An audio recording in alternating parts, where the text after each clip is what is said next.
বর্তমান সরকারকে কতটুকু সময় দেওয়া যেতে পারে, মানে দেশ সংস্কারের জন্য বা নির্বাচন কবে হতে পারে? আচ্ছা, আপনার প্রশ্নের উত্তর দেওয়ার আগে আমি আপনাকে একটা প্রশ্ন করি। যদি আপনি জেনে থাকেন এই স্বৈরশাসকের মেয়াদকাল কত বছর ছিল জানেন আপনি? আচ্ছা, তো 15 বছরে স্বৈরশাসকের সময়ের পরে বর্তমান উপদেষ্টা আসছে কতদিন হলো? 1 মাস তো হয়েছে। পুরোপুরি 1 মাসও না, স্বাধীন হয়েছেই 1 মাস, তারও কয়দিন পর ওনারা ক্ষমতা নিয়েছে। তাহলে আপনি বলেন কতটুকু সময় দেওয়া উচিত? সাধারণ জনতা মনে করছে মিনিমাম 5 বছর এই সরকারকে সময় দেওয়া উচিত, এটা কি আপনি যথার্থ মনে করছেন? সাধারণ জনগণ যদি মনে করে 5 বছর, তাহলে 5 বছর।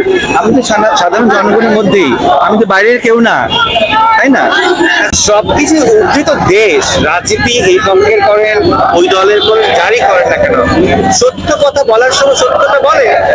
আপনাকে তো কেউ রাজনীতি করতে বারণ করেনি, আপনাকে কিন্তু কেউ বলেনি আপনি আওয়ামী লীগ করতে পারবেন না, আপনি বিএনপি করতে পারবেন, বা আপনি বিএনপি করতে পারবেন না, আপনি আপনার স্বাধীনতা আছে। কিন্তু আপনার দল, আপনার শাসক গোষ্ঠী যদি কোনো কিছু ভুল করে, আপনি কিন্তু তাকে সাপোর্ট করবেন।